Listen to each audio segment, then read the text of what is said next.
ఒక ఊరిలో రాయుడు పేరుతో ఒక కటింగ్ చేసే అతను ఉండేవాడు. ఆ ఊరికి ఆయన చాలా పాత వ్యక్తి. ఆ ఊరి వారందరూ ఆయన దగ్గరికే వచ్చి కటింగ్ చేయించుకునేవారు. రాయుడికి ఒక కొడుకు, అతని పేరు జగ్గు. రాయుడు తనతో పాటు కొడుక్కి కూడా తను చేసే పనికి రమ్మని ప్రతిరోజు బ్రతిమిలాడేవాడు. జగ్గు, నేను ముసలివాడినైపోతున్నాను, నువ్వు ఇప్పటి నుండైనా నేను చేసే పని చూసుకో. నీకు నేను చాలాసార్లు చెప్పాను, ఒక కటింగ్ చేసేవాడి కొడుకు కటింగ్ చేసేవాడే కావాలి, రాజు కాలేడని. ఎన్నిసార్లు చెప్పినా నువ్వు అస్సలు పట్టించుకోవే. నువ్వు నాతో కలిసి పని నేర్చుకుంటేనేగా నా తరువాత నువ్వు మన షాప్ చూసుకునేది అని అంటాడు. లేదు లేదు, నేను ఈ కటింగ్ పని చేయను, నాకు ఈ పని అస్సలు ఇష్టం లేదు అని అంటాడు కొడుకు. అవునా, ఒక కటింగ్ చేసేవాడి కొడుకు అయ్యుండి ఇలా మాట్లాడతావా? నీకు ఈ పని ఇష్టం లేదా? నువ్వు ఈ పని చేయకుంటే రాజు అవుతావా ఏంటి? రోజు తండ్రి కొడుక్కి ఇంట్లో ఇదే గొడవ. కానీ జగ్గు మాత్రం తన మనసు మార్చుకోవటానికి అస్సలు ఇష్టపడేవాడు కాదు.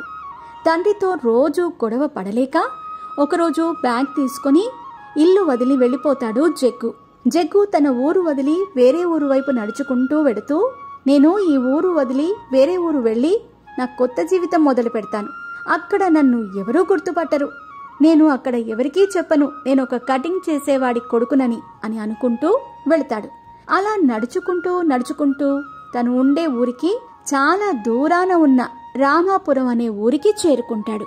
ఆ ఊరిలో తనకు ఒక గుడి కనబడుతుంది. అక్కడికి వెళతాడు. ఆ గుడి పంతులు జగ్గుతో, బాబూ, నువ్వు ఈ ఊరికి కొత్తగా వచ్చావా ఏంటి? నేను నిన్నెప్పుడూ చూడలేదే ఇక్కడ. పంతులు గారు, మీకు వందనాలు. నేను వేరే ఊరు నుండి ఇక్కడికి వచ్చాను. నాకు ఈ ఊర్లో ఎవరూ తెలీదు. నేను మీ గుడిలో ఉండవచ్చా పంతులు గారు? నువ్వు ఎక్కడి నుంచి వచ్చావు నాయనా? మీ నాన్న ఏం పని చేస్తాడు? నీ గురించి చెప్పు. పంతులు గారి మాటలకు జగ్గుకి ఏం చెప్పాలి అనే ఆలోచనలో పడతాడు. నిజమైతే చెప్పలేను పంతులు గారు, నా తండ్రి శర్మ గారు మా ఊరి గుడిలో పంతులుగా చేస్తారు. నా పేరు జగ్గు శర్మ. అవునా, మంచిది. అయితే మీరు కూడా మాలానే బ్రాహ్మణ కుటుంబానికే చెందినవారన్నమాట. అయితే నువ్వు ఇల్లు వదిలి ఇక్కడికి ఎందుకు వచ్చావు నాయనా? నేను నా ఇంటి నుండి దూరంగా వచ్చి కొత్త విషయాలు తెలుసుకోవాలి అనుకుంటున్నాను. కానీ నాకు ఇప్పుడు ఎక్కడికి వెళ్లాలో అర్థం కావటం లేదు. చూడు, గుడి వెనక నా ఇల్లుంది. అందులో నేనొక్కడినే ఉంటాను. ఈ గుడిని నేనొక్కడినే చూసుకుంటున్నాను. కావాలనుకుంటే నువ్వు నాతో ఉండవచ్చు. నువ్వు ఈ గుడి అన్ని పనులు చూసుకోవాలి. నేను నీకు దగ్గరుండి నేర్పిస్తాను. పంతులు గారి మాటలకు జగ్గు చాలా సంతోషిస్తాడు. నేను చెప్పిన మాటలను నమ్మి నా ఉచ్చులో పడ్డాడు ఈ ముసలోడు. నేను కూడా పంతులే అని అనుకుంటున్నాడు అని మనసులో అనుకుంటూ జగ్గు ఇంకేముంది, తరువాతి రోజు జగ్గు తన రూపాన్ని మార్చుకొని గుడి పూజారి వెంట పంతులు వేషం ఎత్తుతాడు. గుడికి వచ్చే జనం కూడా జగ్గు వేషధారణ చూసి పంతులే అని నమ్ముతారు. జగ్గు కూడా పంతులు గారి వెంట ఉంటూ పూజా విధానం, మంత్రాలు ఇలా అన్నీ నేర్చుకుంటాడు. జగ్గు శర్మ పేరుతో ఆ ఊరివారు అతన్ని గుర్తుపట్టడం మొదలెడతారు. అలా సంతోషంగా జీవించసాగాడు జగ్గు. అయితే ఆ ఊరిలో జమీందారైన పండిత్ రాజా శర్మ ఆ ఊరి మొత్తంలో అత్యంత ధనవంతుడు. కానీ అతనికి పెళ్లి కాలేదు. అందువల్ల ఆయనకు తోడు ఎవ్వరూ లేరు. పండిత్ రాజా శర్మ గుడి పంతులు గారి దగ్గరికి వచ్చి, పంతులు గారు, రేపు మా ఇంట్లో పూజ ఉంది, మీకు గుర్తుంది కదా? పూజా సామాన్లన్నీ ముందుగానే సిద్ధం చేసుకోండి. మీరు తప్పకుండా సమయానికి వచ్చేయాలి. అలాగే పండిత్ రాజా శర్మ గారు, నాకు గుర్తుంది. మీరు ప్రతి సంవత్సరం ఈ పూజ జరిపిస్తారు కదా, నాకు బాగా గుర్తుంది. మీరు ఆ రోజు పేదలకు దాన ధర్మాలు కూడా జరిపిస్తారు. మీరు నా పైన నమ్మకంతో ఉండండి. నేను పూజకి సమయానికి చేరుకుంటాను. జగ్గు, రేపు ఉదయం పండిత్ రాజా శర్మ గారింట్లో పూజ ఉంది. నీకు ఏమేం సామాన్లు తేవాలో లిస్ట్ ఇస్తాను. సామాన్లన్నీ తీసుకొనిరా. రేపు ఉదయాన్నే ఆ పూజకి మనిద్దరం వెళ్ళాలి అని చెప్తాడు. ఉదయాన్నే ఇద్దరు జమీందారు ఇంటికి చేరుకుంటారు. జమీందారు బంగ్లా చూసి జగ్గు ఆశ్చర్యపోతాడు. అరేవా, ఇంత పెద్ద బంగ్లానా? ఈ జమీందారు బాగా ధనవంతుడిలా ఉన్నాడు. నాకు ఈరోజు బాగానే సొమ్ములు అందేలా ఉన్నాయి అనుకుంటాడు జగ్గు. పంతులు గారు జగ్గు జమీందారుతో పూజలో ఉంటారు. జగ్గు నిష్ఠతో చేసిన పూజా విధానం జమీందారు గారికి నచ్చి పంతులు గారితో, ఈ అబ్బాయి ఎవరు? ఇంతకు ముందు ఇతన్ని నేనెప్పుడూ చూడలేదు. అవును జమీందారు గారు, కొన్ని రోజుల క్రితమే ఈయన నా దగ్గరికి వచ్చాడు. ఈయన కూడా బ్రాహ్మణుడే అంట. వాళ్ళ నాన్నగారు కూడా పంతులు గారేనంట. చాలా మంచి అబ్బాయి, నమ్మకంతో ఉంటాడు, బాగా కష్టపడతాడు. జమీందారుకి అయిన వాళ్ళెవరూ లేరని జగ్గుకి తెలుస్తుంది. జగ్గు మనసులో ఒక ఆలోచన వస్తుంది. ఎలాగైనా ఈ జమీందారుని మాటలతో పడగొట్టాలి, ఎలా అయినా ఈ బంగ్లాలో చోటు సంపాదించాలి అనుకుంటాడు. రోజు జమీందారు గారి ఇంటికి వచ్చి వెళ్లటం మొదలు పెడతాడు జగ్గు. తీపి తీపి మాటలతో జమీందారు మనసు కరిగిస్తాడు, తానంటే నమ్మకం కలిగేలా చేస్తాడు. ఒకరోజు జమీందారు రాజా శర్మ జగ్గు ఉండే గుడికి వస్తాడు. తిరిగి వెళ్లే సమయంలో మెట్ల దగ్గర జమీందారు బంగారపు చైన్ కింద పడిపోతుంది. దానిపై జగ్గు కన్ను పడుతుంది. దాంతో జగ్గు మనసులో ఒక దురుద్దేశం కలుగుతుంది. నేను కనుక ఈ చైన్ జమీందారు గారికి తీసుకెళ్లి ఇస్తే ఆయనకి నాపై నమ్మకం విపరీతంగా పెరుగుతుంది. ఇదే సరైన సమయం. ఆయన మనసులో నేను చోటు సంపాదించటానికి అని ఆ గొలుసు తీసి జమీందారు గారితో, ఆగండి ఆగండి జమీందారు గారు, ఇలా చూడండి, మీ బంగారపు గొలుసు ఇక్కడ పడిపోయింది. అరెరే, నిజమే, ఇది నా గొలుసే. నాకు తెలియనే లేదు ఈ గొలుసు ఎప్పుడు కింద పడిపోయిందో. నువ్వు చాలా నిజాయితీపరుడిలా ఉన్నావు. వేరే ఎవరికైనా దొరికి ఉంటే ఈ ఖరీదైన గొలుసు ఇచ్చి ఉండేవారు కాదు అని జగ్గుని అభినందిస్తాడు జమీందారు. కొన్ని రోజుల తర్వాత జగ్గు బాగా ఆలోచించి ఒక ప్లాన్ చేస్తాడు. ఒక వ్యక్తికి 500 రూపాయలని ఇస్తాడు.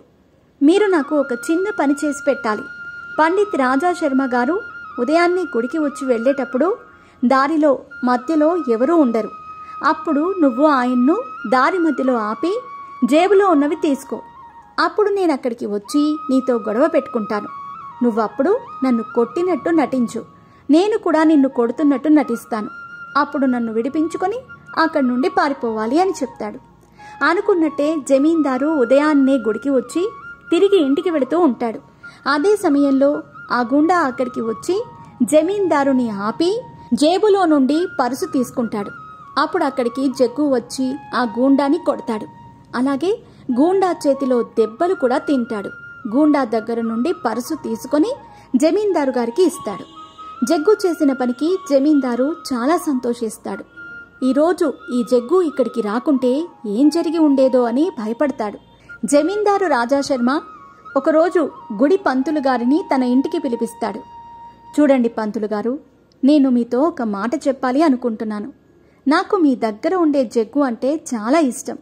చాలా నమ్మకస్తుడు కూడా, మంచివాడు, తెలివైనవాడు, ఇంకా బ్రాహ్మణుడు కూడా. నాకైతే వయసైపోతుంది, పైగా నాకెవరూ లేరు. నాకనిపిస్తుంది ఈ జగ్గుని నేను దత్తత తీసుకోవాలని.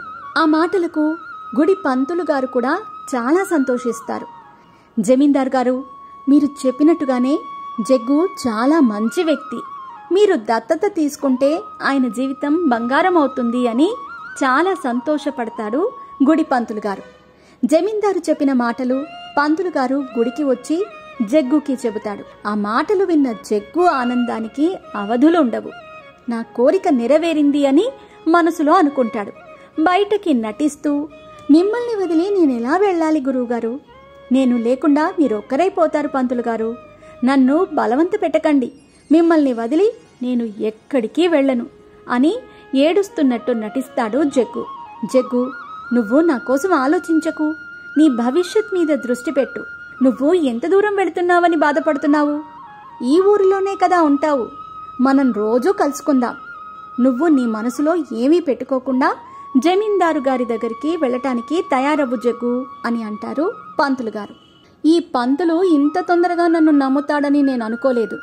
మా నాన్నైతే నన్నెప్పుడూ తిడుతూనే ఉండేవాడు. నువ్వు కటింగ్ చేసేవాడివి కాకుంటే రాజు అవుతావా ఏంటి అనేవాడు. మా నాన్న అన్నట్టుగానే నేను రాజునవుతున్నాను. నేను కలగన్న నా కల నెరవేరబోతోంది అని తెగ ఆనందపడిపోతాడు జగ్గు. అలా కొన్ని రోజుల తర్వాత జమీందారు గారు జగ్గుని దత్తత తీసుకుని తన కొడుకుని చేసుకుంటాడు. జమీందారు కొద్ది కొద్దిగా తన వ్యాపారం, ఆస్తుల గురించి జగ్గుకి చెబుతూ ఉంటాడు. జగ్గు సంతోషానికి అవధులు ఉండవు. ఆయన ఇంత డబ్బు సుఖం తన కలలో కూడా ఊహించలేదు. జగ్గు బాగా తిని తాగి విశ్రాంతి తీసుకుంటూ ఉంటాడు. తన దగ్గర ఉన్న పనివారిపైన అధికారం చూపిస్తూ ఉంటాడు. తల పొగరు పెరుగుతుంది. జమీందారు చెప్పిన పనిని అస్సలు చేయటానికి శ్రద్ధ చూపేవాడు కూడా కాదు. రోజు మొత్తం తన దగ్గర పనివారిని టార్చర్ పెడుతూనే ఉండేవాడు. జగ్గుకి ఏ పని పాట లేదు. జీవితం చాలా సుఖంగా నడుస్తోంది. అసలు తను ఎవరో కూడా జగ్గు మర్చిపోతాడు. అలా కొన్ని రోజులు గడుస్తాయి. ఒకరోజు జమీందారు జగ్గుతో, జగ్గు, ఈరోజు వేరే ఊరు నుండి 3 వ్యాపారులు వస్తున్నారు. వాళ్ళు మన దగ్గర నుండి కొంత భూమి కొనడానికి వస్తున్నారు. వాళ్ళు వచ్చినప్పుడు నువ్వు కూడా నాతో పాటు కూర్చో. అప్పుడే నీకు కూడా ఇవన్నీ అర్థమవుతాయి. ఎలా అయినా కొన్ని రోజులకి ఇవన్నీ నువ్వే చూసుకోవాలి కదా అంటాడు జమీందారు. జగ్గు, సరే అండి, మీరు ఎలా చెప్తే నేను అలానే చేస్తాను అంటాడు. జమీందారు అన్నట్టే వాళ్ళు ఉదయాన్నే జమీందారింటికి చేరుకుంటారు. జగ్గుని కూడా పిలుస్తారు. నేను నా పరిచయం నా కుమారుడితో మొదలు పెడతాను. ఈయన నా కుమారుడు జగ్గు అంటూ జమీందారు వాళ్ళకి జగ్గుని పరిచయం చేస్తాడు. అందులో ఒక వ్యక్తి జగ్గును చూసి ఆశ్చర్యపోతాడు. ఆ వ్యక్తి చాలాసేపటి వరకు జగ్గుని అలా గమనిస్తూనే ఉంటాడు. ఈ జగ్గు మీకు కుమారుడు ఎలా అవుతాడు జమీందారు గారు? మీకు పిల్లలు లేరని మేం విన్నాం కదా. హా, మీరు సరిగ్గానే నా గురించి విన్నారు. జగ్గుని నేను దత్తత తీసుకున్నాను. మీరు ఒక బ్రాహ్మణ పండితయ్యుండి ఇలా ఎలా తల కత్తిరించేవాడి కుమారుణ్ణి దత్తత తీసుకుంటారు జమీందారు గారు? జమీందారు ఆ మాట వినగానే తనకు చాలా కోపం వస్తుంది. ఏంటి, కటింగ్ చేసేవాడి కుమారుడా? మీరేం మాట్లాడుతున్నారు అని తడబడతాడు జమీందారు. ఈయన బ్రాహ్మణ కులస్తుడు. కావాలంటే మా ఊరి గుడి పంతులు గారితో అడిగించాలా ఏంటి అని అంటాడు జమీందారు. అక్కడున్న ఆయన, నేను ఈయనను గుర్తుపట్టాను. ఈయన మా ఊరి రాయుడు కొడుకు జగ్గు. వీడు వాళ్ల ముసలి నాన్నని ఒక్కడిని వదిలిపెట్టి ఇక్కడ మిమ్మల్ని మోసం చేసి ఇక్కడ సర్వసుఖాలు అనుభవిస్తున్నాడు. ఆ మాటలు వినగానే నిజం తెలిసిపోయిందని జగ్గుకి భయమేసి ముఖం చాటేసుకుంటాడు. భయపడిపోతాడు. నిజాన్ని ఎంత దాచినా అది దాగదు. అది ఏదో ఒకరోజు బయటపడుతుంది అనుకుంటాడు జగ్గు.